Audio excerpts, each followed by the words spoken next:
as Russia's attacks on Ukraine escalate, one event from recent U.S. history is beginning to stand out as even more pivotal than we actually realized at the time. And that is former President Donald Trump's first impeachment.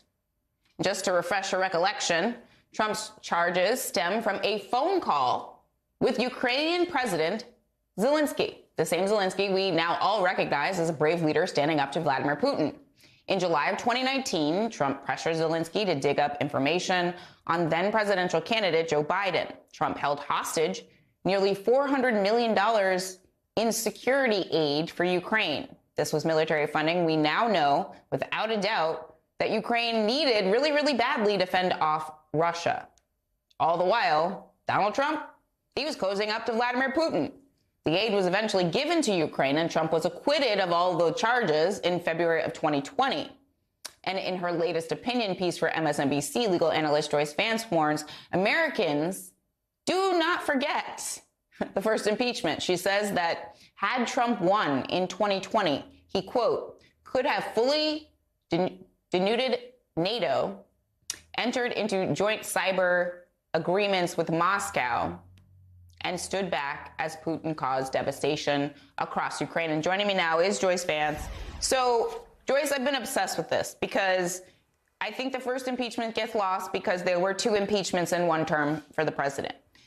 But the first impeachment now, looking at it with new facts, essentially, in the events of recent weeks, it reminds us that President Zelensky played a really important role in the first impeachment. I mean, how do you interpret his behavior now, given the latest events, on the call with Donald Trump when we look back to 2019? Was President Zelensky flattering Trump as a sign of his desperation for that aid and funding?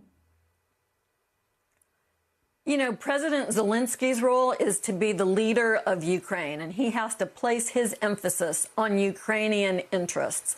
And of course, Ukraine geographically is vulnerable to Russia. That's sort of a silly thing to say now because we see every day a demonstration of how real that threat is. So the problem he found himself in when the American president said to him, as he made clear his intention of getting more security aid, but first I need a favor. I need you to help me with this little political excursion I'm having in the United States. And Trump was essentially willing to throw away Ukraine's security interests, which have a lot to do with our own, onto the heap so that Trump could try to win re-election. He was at that point desperately concerned that Joe Biden would be the strongest Democratic contender. And he asked the Ukrainian president, in essence, to announce a corruption investigation into Biden. And that investigation, it's worth underlining, Zerlina, was wholly unfounded. There's a timeline of facts there, and Trump was trying to craft something with Rudy Giuliani, and it simply makes no sense. It was a bogus sort of an allegation, the kind of thing that we've seen the former president do many, many times. And so President Zelensky, with the interests of his own country at heart, could have easily been sucked into that sort of a scheme.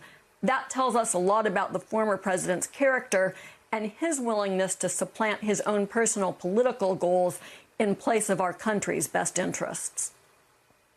I believe the line went, I need you to do us a favor, though, which, when you're asking for defensive military aid, doesn't seem like the response you would like as a president speaking to another president. I want to play you some sound from that impeachment trial from former U.S. ambassador to Ukraine, Maria Yovanovitch. This is all the way back in 2019. She appeared before the House impeachment inquiry, not at the trial, excuse me, at the House impeachment inquiry.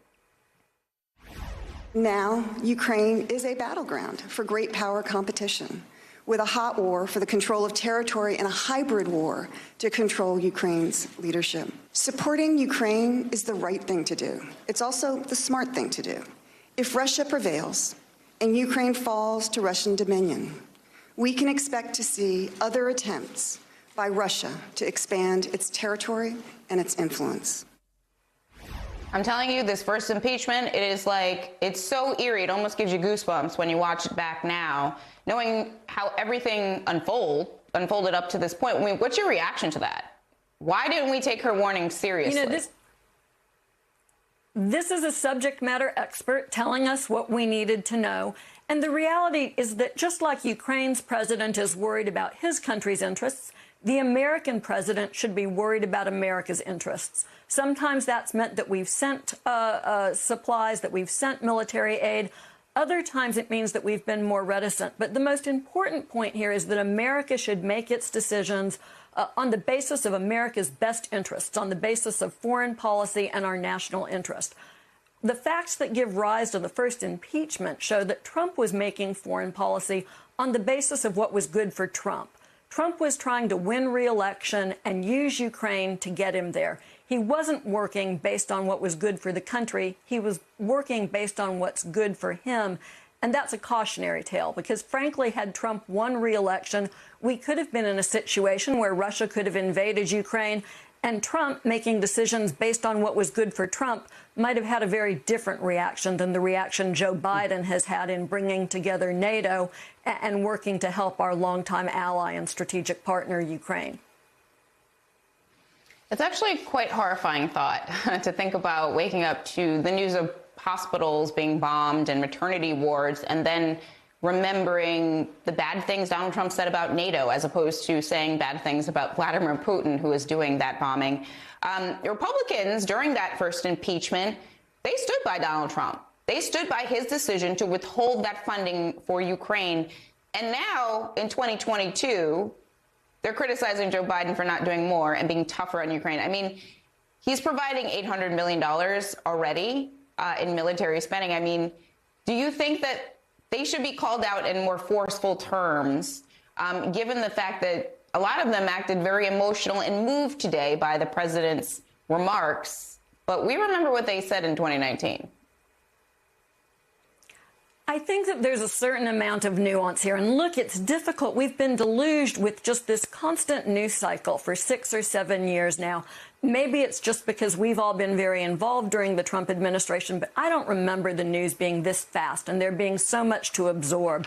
I don't think we can blame Americans who aren't up to speed on the facts of the first impeachment. But ultimately, what it shows us and what it really underlines is that we had a president who was very close to President Putin. You'll recall, Zerlina, that he notoriously at one point confiscated his translator's notes and told the translator that they could not reveal what he had talked about with Putin. That was a pattern over those 2 years, 2017 to 2019, where Trump had 5 face-to-face meetings with Putin, and there are no notes, not even in the classified system, on what they discussed. Right. So it's important for Republican leadership, which didn't vote for an abuse of trust impeachment, to at least recognize now what the reality is. Really, really important points. I've been obsessed with the first impeachment now that we have a new set of facts for our analysis. Joyce Vance, thank you so much for being here.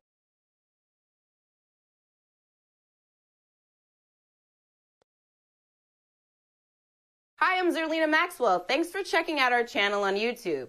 You can see more from Zerlina by clicking any of the videos on this screen, and make sure you subscribe below to stay up to date on the day's biggest stories. Thanks for watching.